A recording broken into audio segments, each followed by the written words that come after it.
Hello, everyone, and welcome to the first episode of the Joy of Painting featuring the Black Bob Ross. Now, I think it is a good idea to just jump right into it and just freestyle a bit, just to see where that brush takes me. And I want anybody else to be following along just to do the exact same thing. If you feel inspired to take that brush and put it onto canvas, you don't have to follow exactly what I'm doing whatsoever.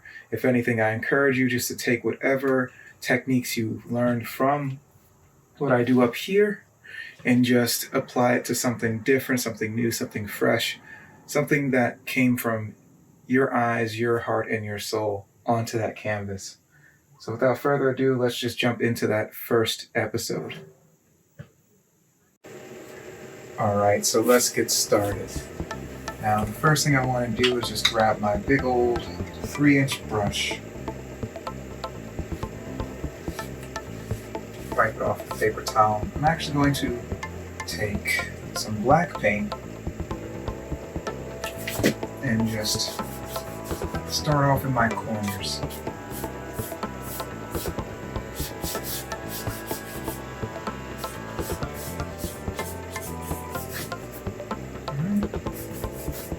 Just like that.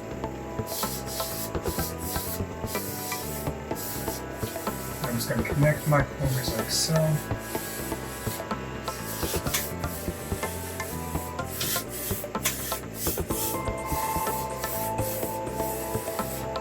And create a circle. Now with the black paint, I actually accidentally dipped it into some blue. But I'm liking the color that's popping up right now, and I'm going to make sure that I get more of that water off of that brush before working with this paint a little bit more. But I want to maintain that circle.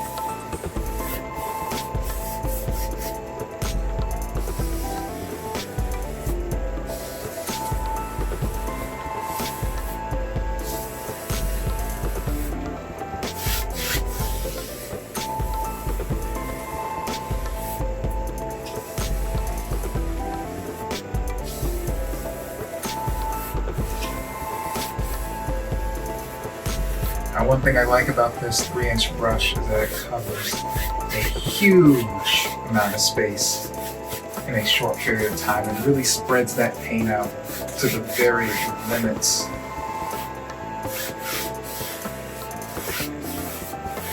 Once I have this crazy denim color on, I think I'm going to give this brush a break and go to my 1.5-inch brush. And I'm going to make this background a little bit darker. Now, since I do want to make a nighttime scene, I want this to be a little bit darker. Especially towards the top.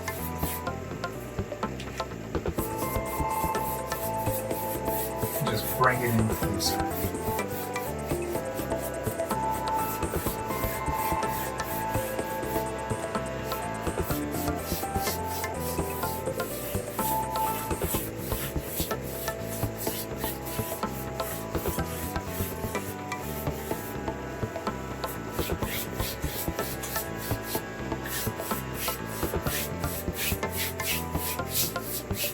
Now, the next thing I want to do is create a glow effect. Now, the reason that's why I'm working so quickly is because we're using acrylic paint.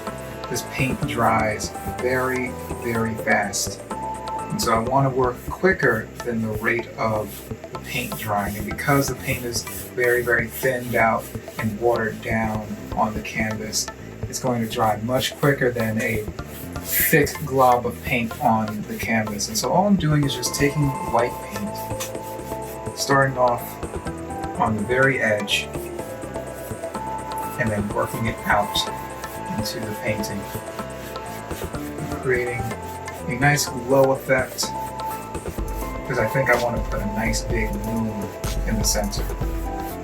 And you can't have a moon without it glowing.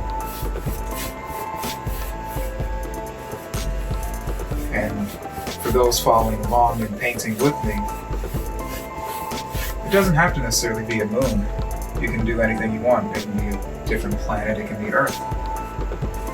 But as long as you have that nice glow effect, but you can also tamper with and use different colors like a blue in here if you wanted to, and you can use different colors like even red if you want a nice blood moon, make it pink instead of, you know, whatever you want to do.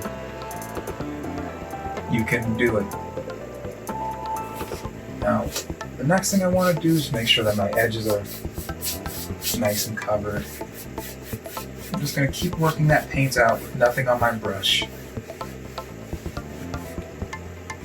Closing in on that circle a little bit more. Adding in a little bit more white paint as I'm going along. I'm just closing in on that circle.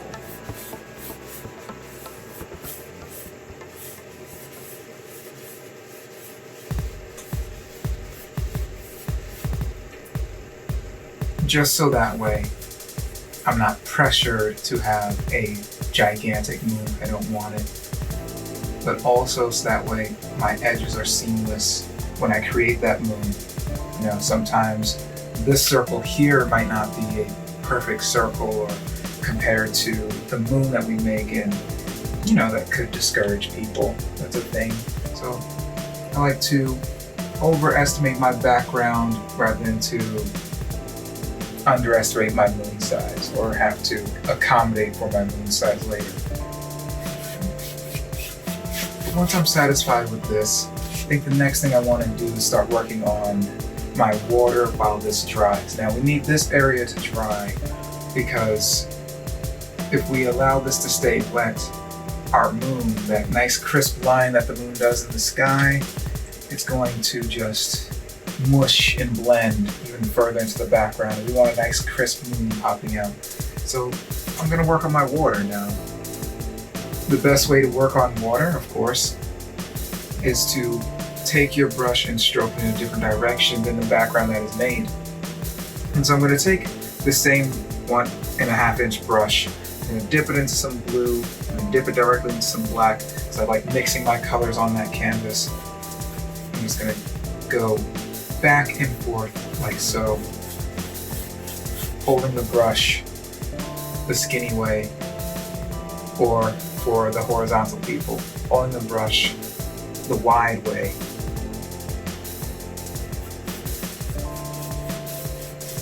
Letting all those bristles spread out that paint. Now you can do it this way, but I think that this way is more time efficient. So I'm just dipping my brush in again. Now I like holding my brush this way when it comes to making that clean horizon line.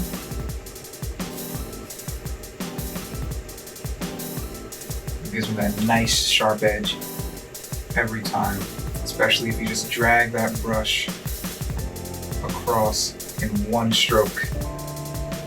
So I'm just going to dip it in both again. Just keep working with that mixture of colors. As you see, I'm getting some really dark water at the bottom.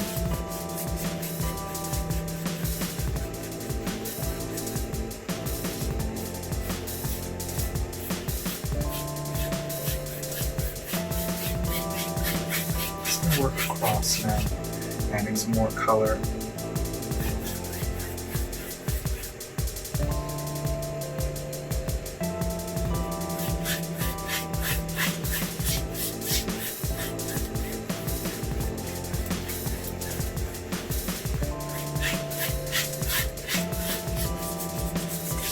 Making sure that I'm hitting all parts of that canvas before moving on to that next step.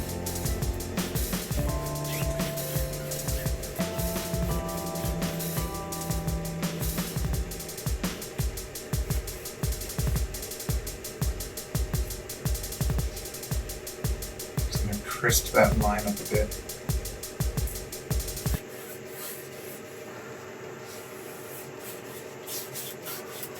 Just like that. Alright, now the next thing I want to do, I think I want to add some highlights in my water. So of course I'm just going to take my brush, don't clean it off, no nothing, just add that white paint. And right under where I think that moon is going to be, I'm just going to brush that white paint side to side, very, very lightly. Now, the trick to getting these crazy skinny lines, it doesn't matter what orientation that brush happens to lie on, it doesn't matter what kind of brush you use. What matters most is those light feather dusting strokes, going back and forth like so, or even like so, but you're hitting that canvas, kind of mimicking the motion of a music conductor. I like to describe it as like you're conducting music going back and forth, barely touching that canvas.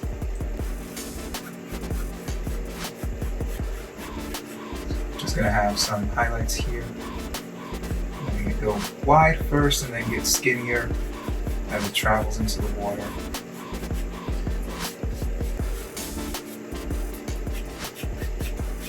And if you feel as though it's too strong, because this paint is still wet, I can take my brush, start from the outside and work my way in. What that does is just mute out that color even more. And also takes that color and brings it into the water and brightens it up a little bit. As you can see now, the highlights is very, very muddy, is very muted. And we'll just leave it like that for now. Now the next thing I want to do, and this is stuff that I really enjoy, let's make some stars. And so the best way to do that is taking a square brush, a nice small square brush with stiff brushes, taking a little bit of white paint, putting it into the plate, and no matter what color your water is, you're going to add some water to that paint, just enough to really water down that paint to where if I were to tilt the plate, I know it's really hard to see, but I'm mixing that paint in a lot. Just enough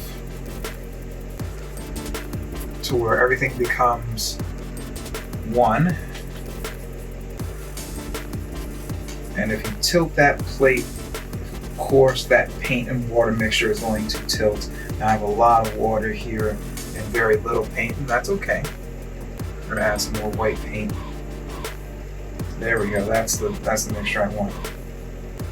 So the rule of thumb is just to make it the consistency similar to milk or something a little bit thicker than milk. I would say like an ink consistency or something thick like that. It's gonna take a little bit more. There we go. And then I like to scrape the excess off the side of the plate, holding my brush this way and pulling back and shooting.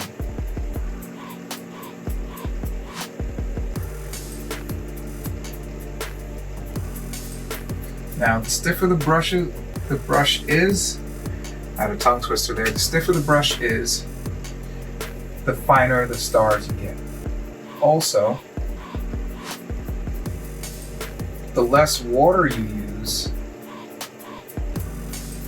per load, if we say, the less water you use per load, the finer the stars you get. So if I add more water, as you can see, I get those really thick dots. And if you have less water, you get those very, very thin dots. So keep that in mind while working. I'm gonna add some more stars. Now you wanna make sure that this is not too thick,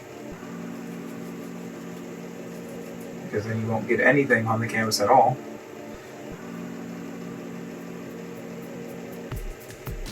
But it's all about finding that balance. Because if you don't have enough paint, what'll happen is the stars will show up, they'll look nice when they're first on, and then once they dry, they just disappear and they blend in. So sometimes you just gotta figure it out. And it's okay if you get some dots in your water. I actually like the dots in the water. It makes it look like they're light speckling off the water. I love that step. It's one of my favorite steps when it comes to making a night painting. But let's talk about that moon. I think that sky is dry enough to where we can work on it. So I like to take a square brush with a really, really sharp edge, something like this, or where is that thing? There we go. Something like this. Now these brushes are very similar, just that this brush has that angle, that non-leveled cut to it, than this one does. I like using these more, but these do give a sharper point, no pun intended. So you can use either or, to each their own, whatever suits your needs best. And what I like to do is I like to take some white paint and then scrape my excess off the sides of the plate. And what that does is that gives me a nice fine edge for my brush to land on. And now, the best way to go about making a circle is, and the reason why I'm drawing this plus sign out, is because we want to tilt our brush from vertical to horizontal, back to vertical, back to horizontal. Kind of like the hand of a clock. You want to take that brush, mush it down, and tilt your hands like the hand of a clock, and try to keep as consistent as possible when making a circle.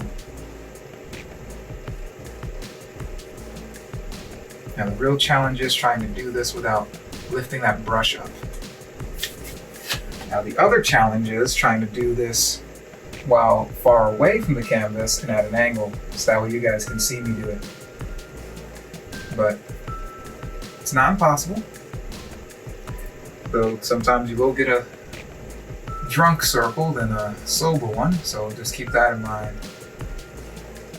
It's best to be dead on and direct when making these circles than to be at an angle, and it might look fine to you at that one angle, but then as soon as you step away from it, you get something weird. And sometimes that's not what we want, but hey, sometimes it looks better than what we expected and it works out. So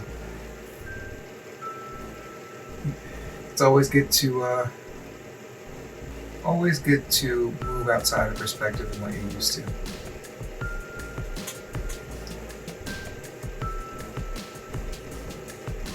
I'm just gonna keep eyeing that circle, keep following that edge, making sure that edge is nice and clean.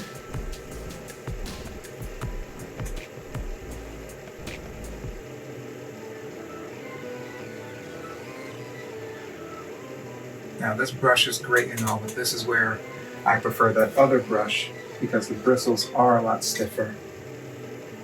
So I'm able to finesse that very, very sharp edge.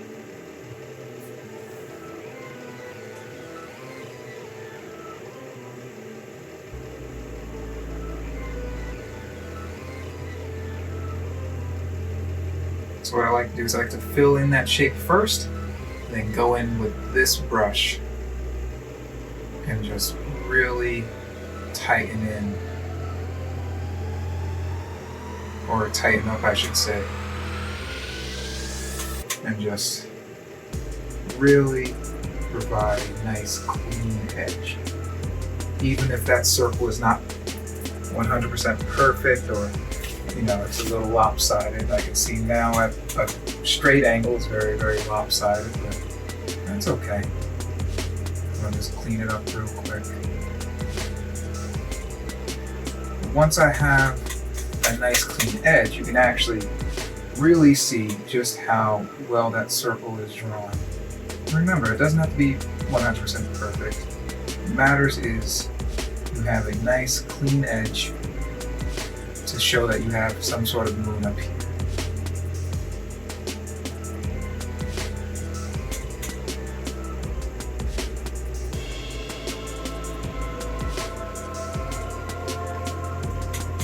Alright.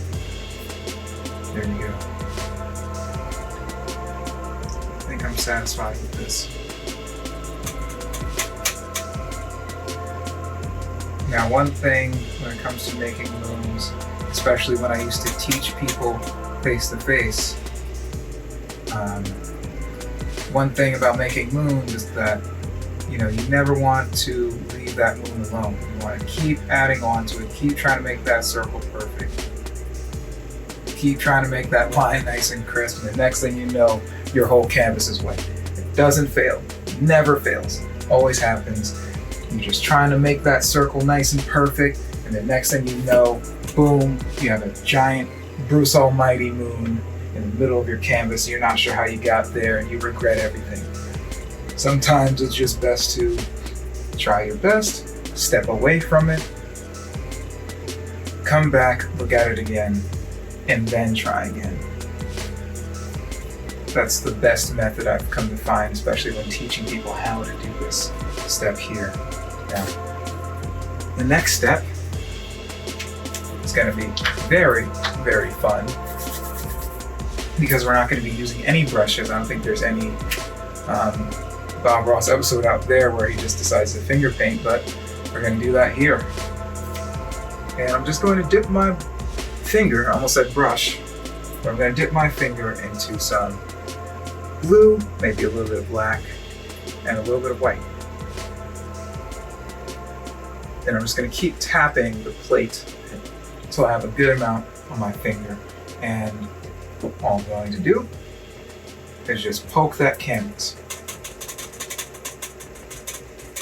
And the reason why I like using my finger is because that is one of the easiest things to control on your body, but also it gives you that nice crater texture. It's one thing I really like about using my finger when it comes to making craters, even clouds sometimes. I'm just going to take some black. And I know this looks really, really dark, and that can be scary for some, but I'm going to show you how you can bring it back from this. Because we're not just going to add just, the darks into the moon, because we're very much so going to work backwards. I like to close my shapes in as close as possible first. I like to stay away from that edge as much as I can. I'll try to bring out some of that paint close to the edge, but I like to leave that moon edge alone sometimes. Or most of the time, actually. Because I want that nice, bright, crisp edge, like you know that moon has its presence there. And let's add some more color up here. Getting really, really close to that edge. Not necessarily touching it. If you do touch it, that's okay. I like to just, there we go. Make it just as crisp as that edge. That's all that matters. If you do end up hitting that edge, you just want to make it just as crisp. Okay? Now, while this is still wet, I'm just going to take my finger, dip it into some white. Sometimes I like to tap on my hand, and just work backwards. And what that does is it makes everything workable. And it mutes out a lot of that heavy, heavy, dark blacks and those grays. And remember, if you do not like these craters, all you have to do is just stop, step away from it, maybe work on something else in the painting, and then come back when it's dry and just take your finger and add that white back in. Sometimes I like to take more than one finger and just pat that moon out. Get really crazy here.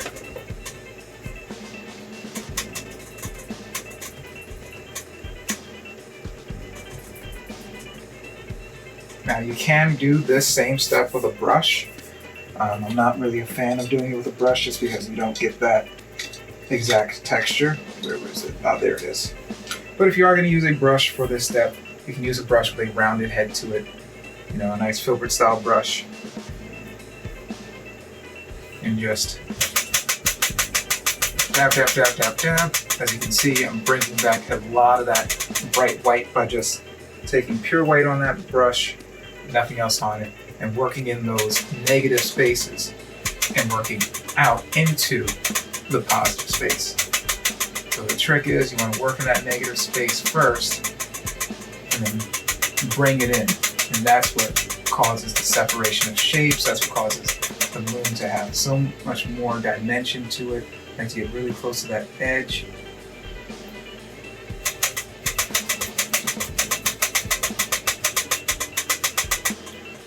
But I think I don't want this to be a moon at all. Let's make this interesting. Instead of making this a moon or anything realistic, because this is our own world, we can turn this into whatever planet we want. And I'm pretty sure I said that earlier, but I think I'm going to follow along with that. So, I'm going to start dipping into some dark blues. But not only some dark blues, I'm going to dip into a little bit of red as well. Now another thing you can do, instead of just dabbing with a brush, you can dab the paint on with your brush first, then take your finger with nothing on it, and then use that to dab as well. That'll mute everything out and mush everything together. Give you a nice blended effect. And then I can go back with some white paint right on top.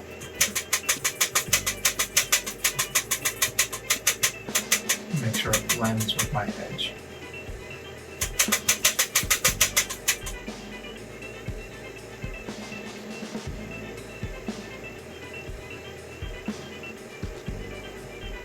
There we go. Sometimes you just want to match the color to the edge because you know that color is close to overlapping, and sometimes you just don't want that white to show behind it. And you want that shape to be defined, so it's okay to touch that edge and just swipe to get nice and close.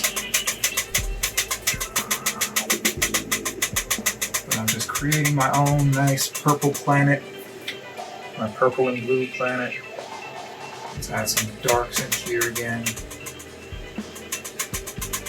Now, one nice rule of thumb to do, or to go by, not to do.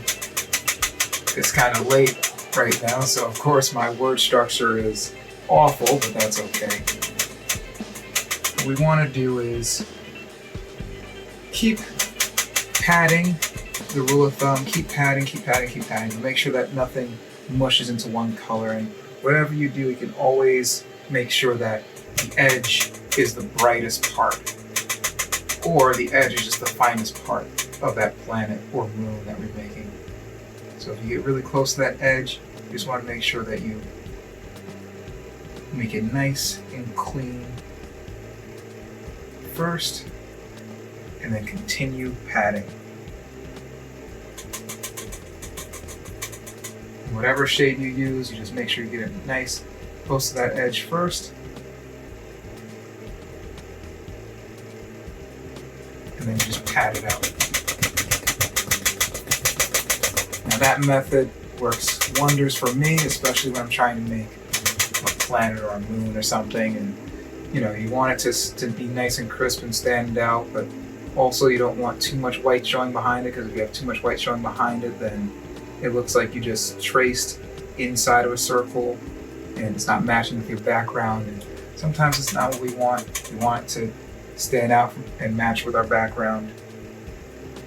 So let's add some more white in here. And another rule of thumb to go by is just, there is such thing as too much. If you keep adding too much to it while the paint is wet, of course it's just going to mush into one shade, and that's not what we want at all. And let's make some more purple. Dark purple this time.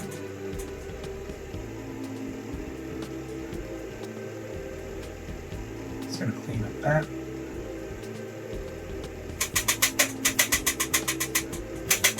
Because when you start adding in too much, then everything's going to mush together, and that's not what we want at all. Don't want things to mush together. I like taking that dark color sometimes, just moving it across the entire skate like so, and just, you know, just move across the entire skate, make it look like there's some deep crevices somewhere in that planet or moon. And this can still be registered as just a blue moon, you know.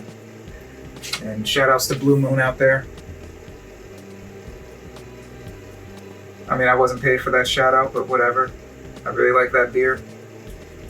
And shout out to Blue Moon, holding it down all these years for us.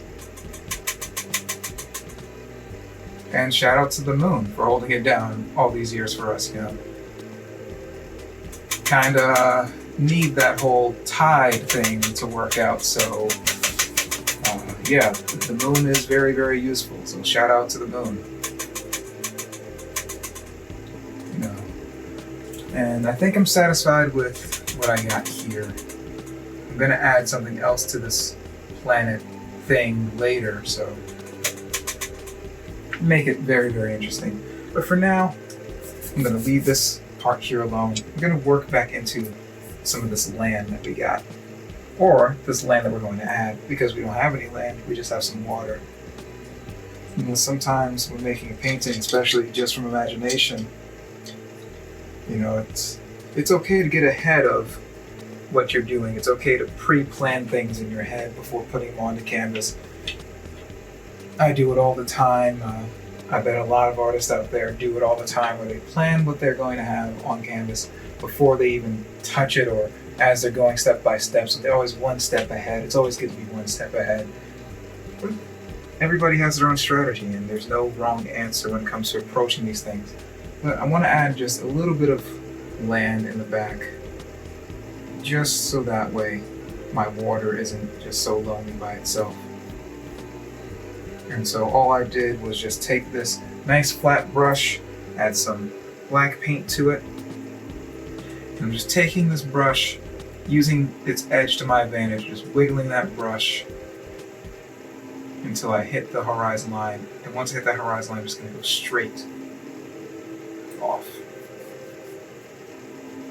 So once again, I'm just wiggling that brush, doing like jagged turns until I hit that horizon line. I'm just going to go straight back and just fill in that shape. Sometimes I like to bring that line all the way across, so it looks like there's land going back there. Alright, and then the next thing I want to do is maybe add some land down here. So what I like to do sometimes to make it look like it's a lake or something, I like to round off the line instead of doing a straight line going across. And then adding some land in the corners. So it's like, you know, whoever's taking this crazy picture is standing on some land and they're looking off into the distance, and this is some sort of lake structure thing, and you know, something.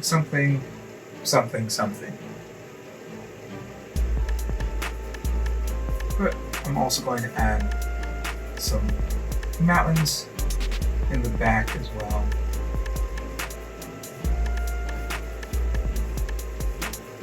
And it's the same method, same process.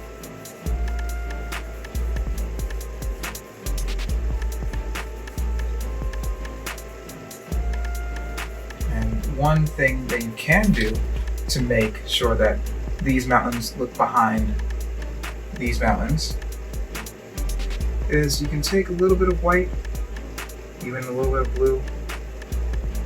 I take my white first and mix it really, really light color. With that same brush that we were using, I just take some white, makes a very, very light shade. First, of course, scraping all that excess off the sides, getting all that water off the brush. And I'm just taking my brush, going right off to the edge, and just pulling down and whipping. Then sometimes if it gets too blocky, what I like to do is take all the paint off the brush, work with what I got, and just keep pulling down and off to the side.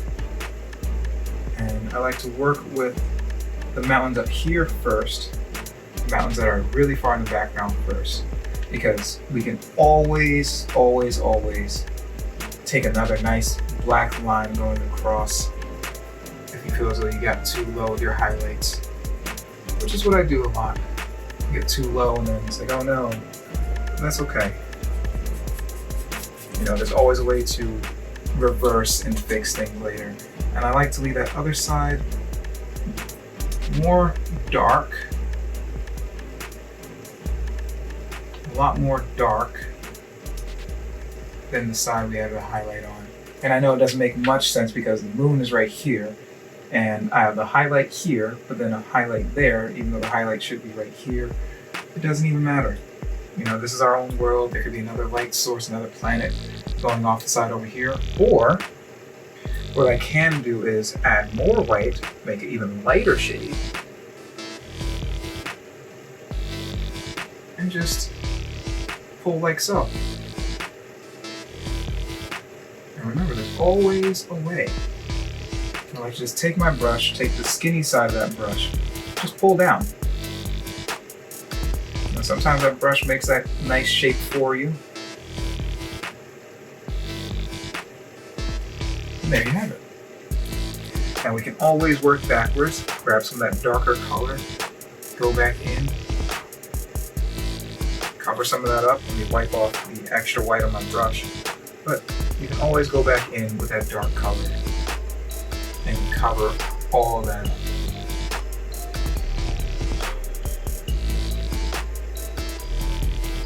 And I like to take that dark color that's close to black, but not necessarily black, especially for our mountains in the background. Because what that does is it fades it out a little bit. So it's like a gray, not necessarily black, very, very close to black color. So when we do our mountains up here, we'll use a pure black going across. And that's what's really going to make these stand out. So once again, just using that skinny brush, I'm following a contour of that mountain, but I'm sticking to only about a half of that mountain, leaving the other half really, really dark.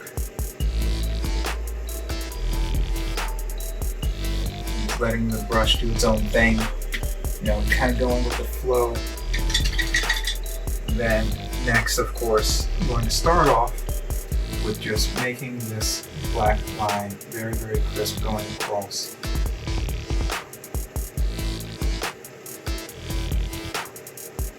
By adding that nice crisp black line, even though there's some gray with it, by sticking to one direction, even though I'm wiggling my brush and all that, and making sure my land is doing what I want it to do, even by having it being gray, just the direction in which that brush is going and that nice clean cutoff is what's going to turn these mountains from, you know, foreground to background. And as long as you remain consistent throughout, everything's going to be alright. And I'm going to add some highlights to these mountains now. And I want these to be very, very bright. And the reason as to why I'm making these very, very bright, and I'm just pulling down and following, wiggling my brush to make a mountain-esque contour, wiggling that brush in a downward angle. And the reason why we want this to be very, very bright is because it's what's closest to us. You know, whatever's close to you is what has the most detail all the time. Unless you're nearsighted, which that's debatable, but in most cases, what's closer to you has more detail, especially when it comes to cameras and everything, and most of our viewpoints. They're typically much brighter, much darker, have more defining shapes, and have more detail to them. So I'm just going to take my brush, follow along the step, and make this much brighter than what we have back here. Now, I might have to come back later and add another layer of pure white, depending on how well this paint takes. I'm just going to leave some of that gray at the bottom, make it have some texture, make it fade out. And of course, you can add some disconnecting lines as well.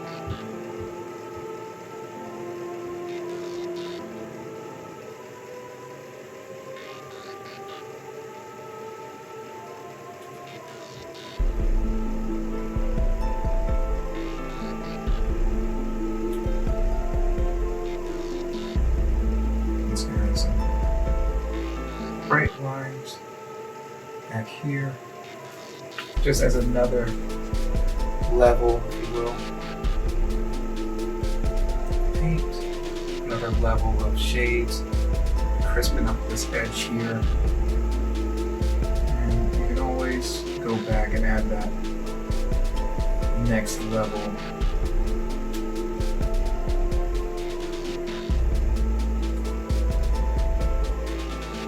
Now, if you have a moment where you're not a fan of how your mountain turned out, you're like, oh no, I did way too much.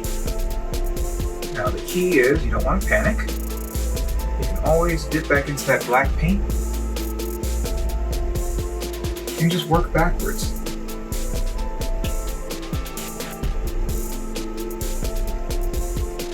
There's always more than one way to handle things. Work backwards, or you can wait until this dries a little bit. So I'm just going to gray up this mountain, give it a moment to rest, work somewhere else, so I can work down here for highlights as well, fiddling my brush and making sure that I'm leaving a lot of areas still dark.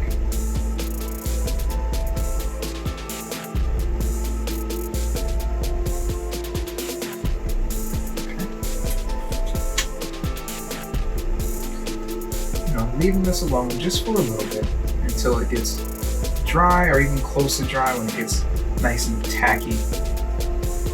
Then I can go back in with that white and finesse again. And because we have that nice gray,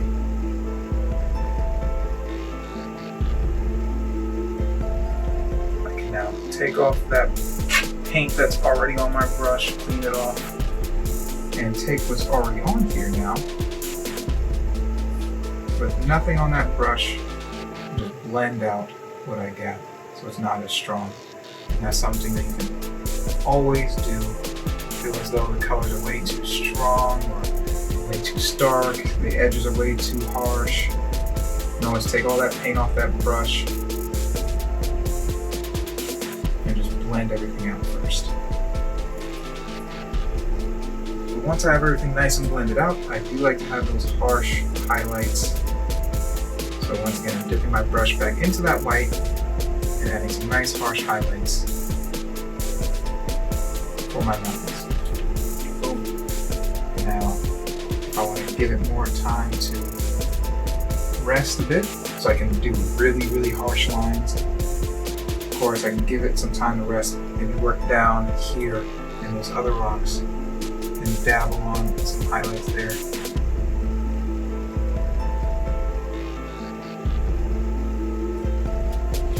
Okay. I can also take some white paint with this brush, just a little bit, really, really hard to see, but I'm going to start taking my brush back and forth in my water.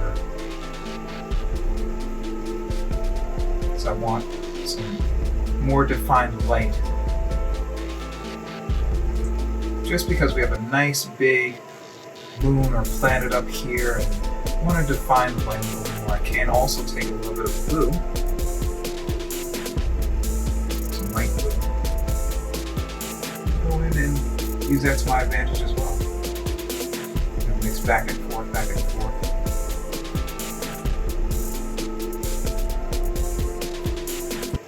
make sure you don't have too much paint on that brush. Make it much brighter than you had it before.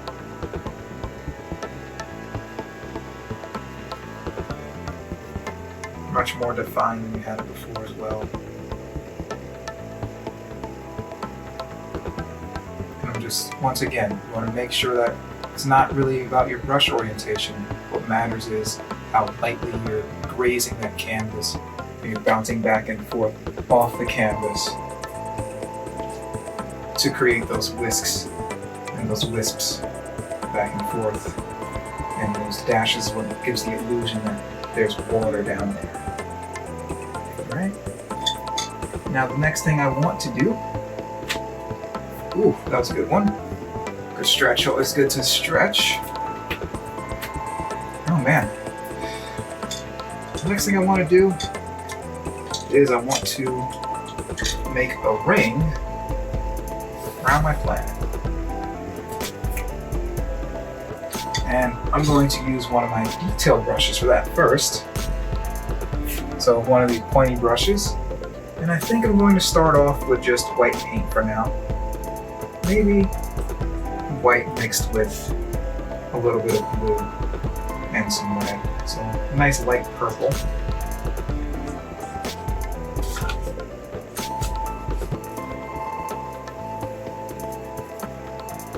Let's add some more white to that. There we go. And sometimes I like to mix two shades, you know, a really dark one, and just, I'm going to make a lighter shade of it. I just, instead of adding to that specific one, I just make a new thing next to it, because you never know, you might want to come back to this dark purple later on. Alright, I think I'm satisfied with that. And one thing I like to do with these kind of brushes is once I grab some paint, I like to take it outside the plate, a different point of the plate outside the paint, and just twist it. And what that does is it gets rid of all that excess paint that's around the brush and the bristles, and then it also gives you a nice fine point again. And what I like to do is hold it nice and close to that metal part, or even a convenient handle thing that this brush has, but I like to hold even closer than that. And I like to pinky up, because once you have that pinky on that canvas, you have the ultimate control, especially once this is nice and dry. I like to get nice, close, and personal. And what I'm going to do is I'm going to create a dotted line first. It's always good to have a dotted line describing where you want your ring to start and end.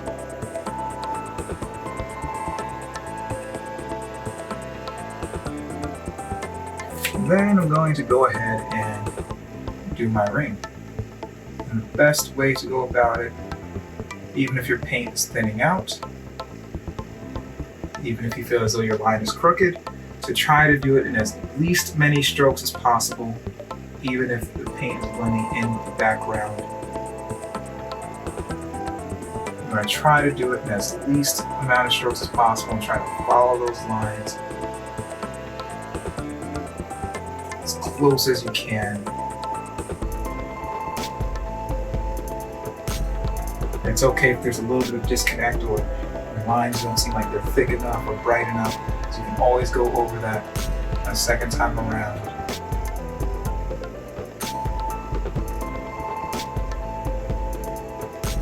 Start from this side and go around now.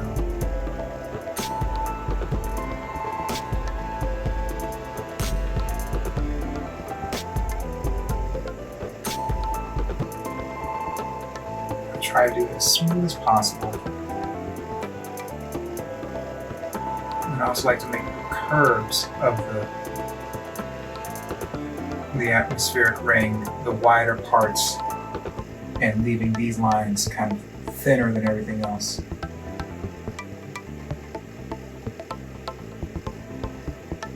That gives the illusion that this ring is very flat.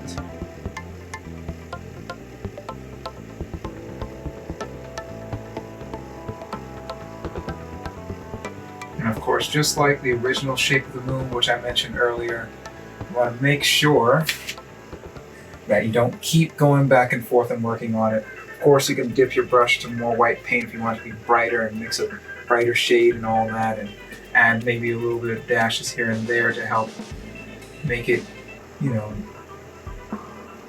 give it more texture and whatnot. But you don't want to keep working this out, keep working in this area.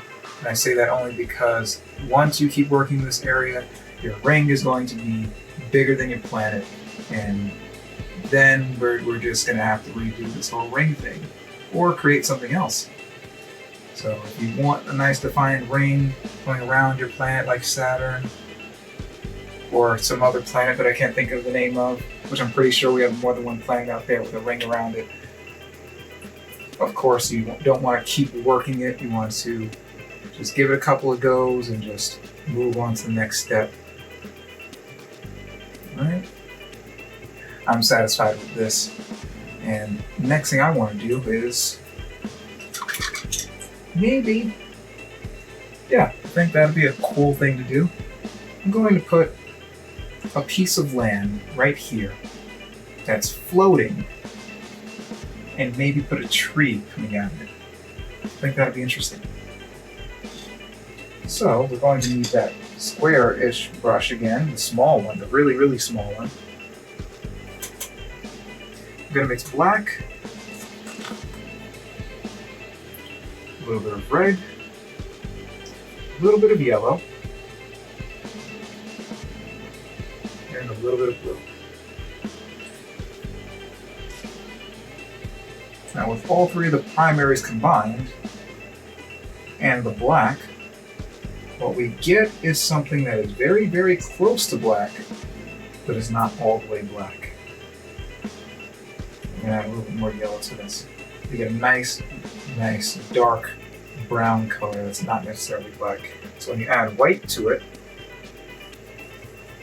it doesn't give you a gray, it gives you like a warm, muddy gray than just the basic black and white gray that you got. And so what I'm going to do is I'm going to put my land maybe here. I'm going to take my brush and first dab, dab, dab, dab, dab.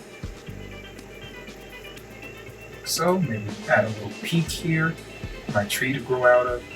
Then I'm going to dab, dab, dab, dab, dab.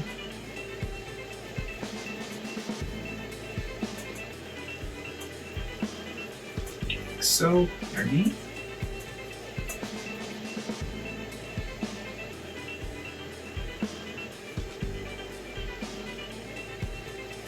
Then let's make our grass. I think I'm going to stick with that lavender color. I told you we were going to go back to this. And I'm going to take that color, and that's going to be the start of my grass. And I'm just taking this square brush and just dabbing it on. And you can take that fan brush and dab it on as well. I'm just going to use what I got at the moment. It gives me a similar effect, and it stays within the confines of what I want. So it's okay. Sometimes you have to switch that brush out every so often and use a different brush for every step. And it's giving me a nice grassy texture when looking real close at it. So it all worked out again. And then, before dipping into this really, really bright purple, I'm going to mix something in between. Something like that. And I'm going to start padding in this area while leaving some of the dark spaces exposed, just like our mountains. I'm going to leave some of those dark spaces exposed, especially highlighting the edges.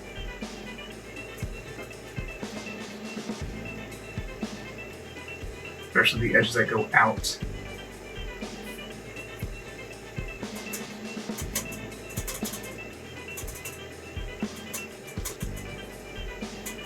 Okay, just like that.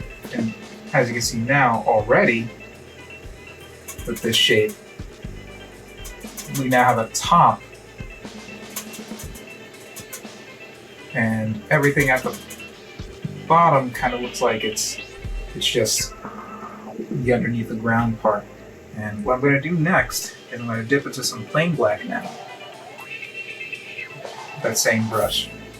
I'm really going to hone in on some shadows, and all I'm doing is just creating some weird shapes underneath. leaving that previous color exposed still, but focusing right underneath that purple color that we made. I'm still going to leave some of that other color exposed. So that's what's really going to give that whatever this is. I know I'm making a fool out of myself, but you know, you gotta just go with it sometimes. Make it work for you. You want that form that's like poking out and in and three-dimensional form. And I think the best way to emulate that is to have that color be exposed some while playing that black line. It's the best bet. All right. Now, before I add on that last bit of light purple to add the nice highlights in my tree, I'm first going to create the tree. I'm going to start off with that close to black color that I mixed, using all the primaries and some black. And I'm going to use this brush to first start off with a nice skinny line. I'm going to let that line bell bottom at the bottom, which means skinny, and then go out. And then I'm going to switch brushes once I'm satisfied with my trunk. And I want to use one of my, what I like to call SpongeBob brushes. If you've seen that episode of SpongeBob where they're trying to paint around Mr. Krabs' favorite dollar and SpongeBob puts the brush in his nose, and all my SpongeBob people, you already know. But for those who don't know, watch some SpongeBob.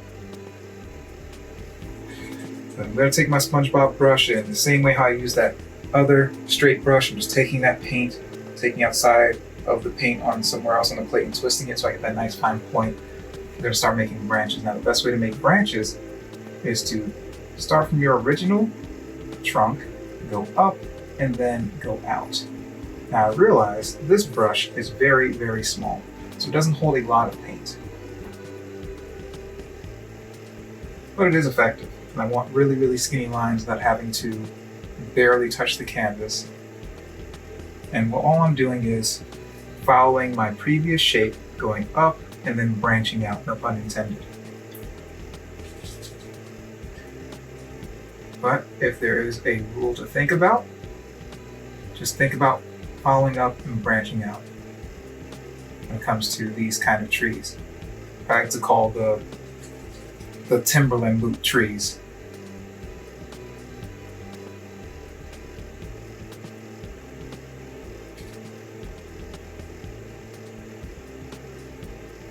It's going to keep branching up and out, up and out.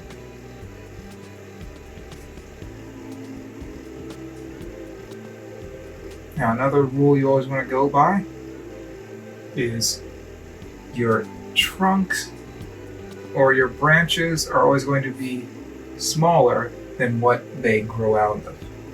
And you want to make sure that everything is proportionate, because if they're not, then it looks like your tree has grown unevenly and it's going to eventually just fall over, and we don't want that. We don't want our trees to not be proportionate and fall over. So we're just going to keep adding those branches, and then the next thing I want to add on to that is you don't want to cut your branches short.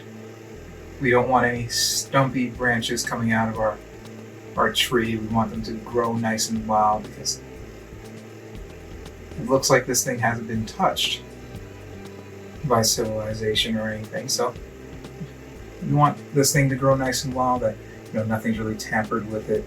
But the longer your branches typically are, or the more you let your brush go outwards, the more of a tapered line you get at the end. You get that nice fine edge at the end every time. And you can't do that when you're cutting your branches short. You want that nice tapered edge.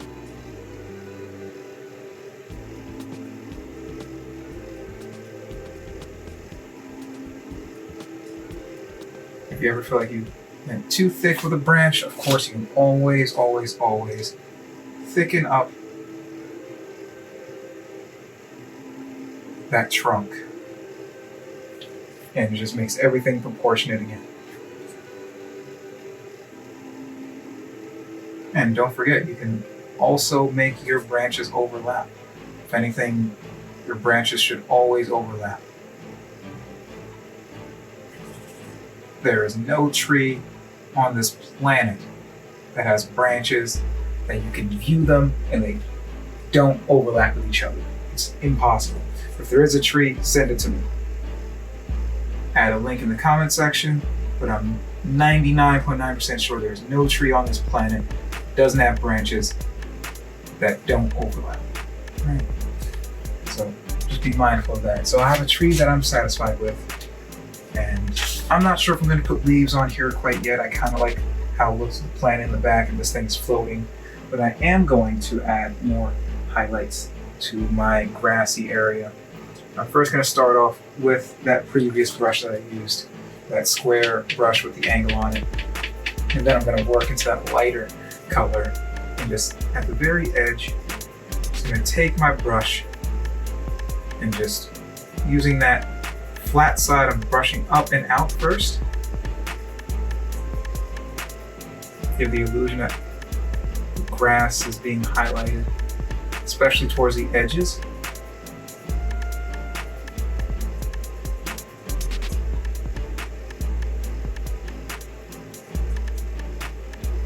Especially close to that tree.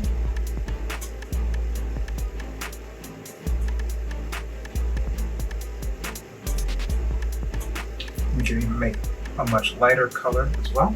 Taking some pure white.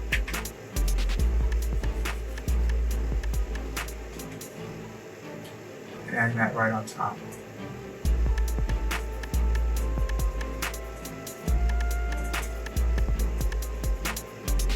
Now it's very, very subtle. I like having that subtle gradation. You know, only a few specks really catch that light.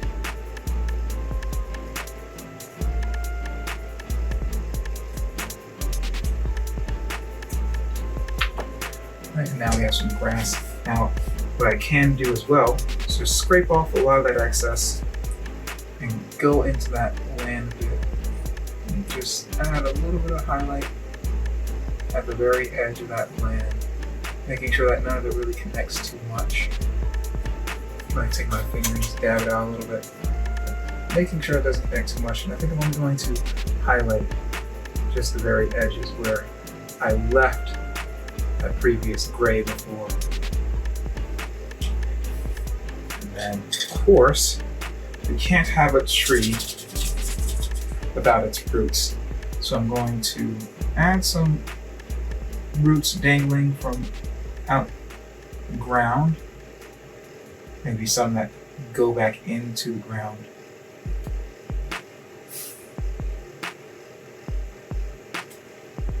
Just have some roots dangling and maybe even highlight the roots a little bit with that very, very small brush.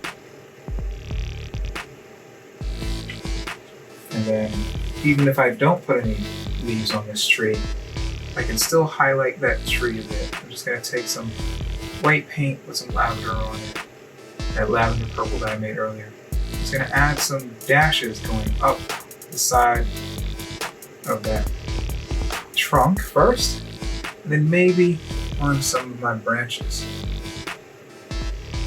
You know, this is one of those steps where less is more. You don't have to add too much to it. As long as you have a couple of highlights, you don't have to do the whole figure, the whole tree. And then you just want to make sure you stay consistent. So if I have it on my right side, I'm just going to mostly put my highlights on the right and top edges of my tree. Okay. Maybe do some very, very light individual blades of grass. I have a small brush, so why not? It's really, really hard to see from that angle, but I'm adding in very, very small light blades of grass that just help bring out everything just a little bit more. Now, I didn't forget that mountain all the way on my left-hand side.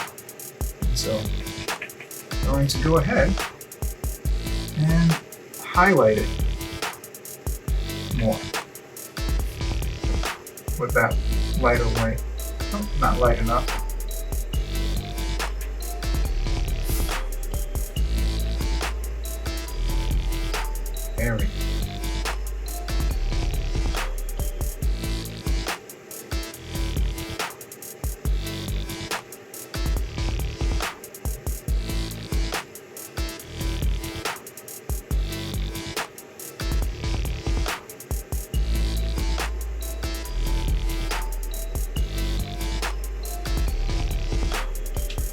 maybe even add some more detail to this one on this side.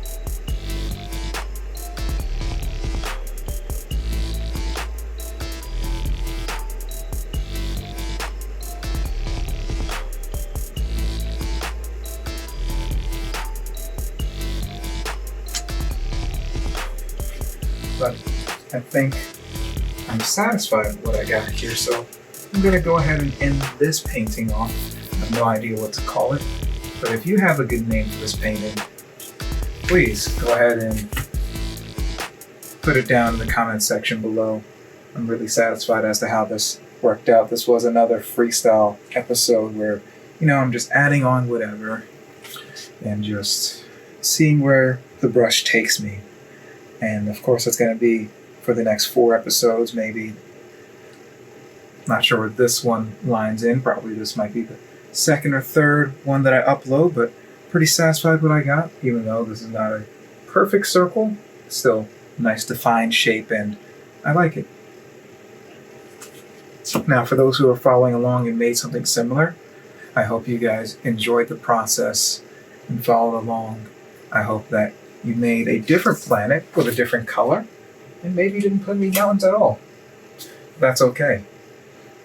If you are satisfied with your work, we would love to see it. And by we, I say the whole community that's hopefully watching right now. If you do have your own work that you've made that, was inspired by this, or maybe somewhere else inspired you, and this video just got you motivated just to get up and paint, please post it on Instagram and tag my page to it so I can see it and potentially share it to whoever else can see it as well. Now, we all know the Instagram is at the end of the video, so no need to mention it here, but I hope you enjoy yourselves through this process. Thanks again for watching. I hope to see you soon. Peace.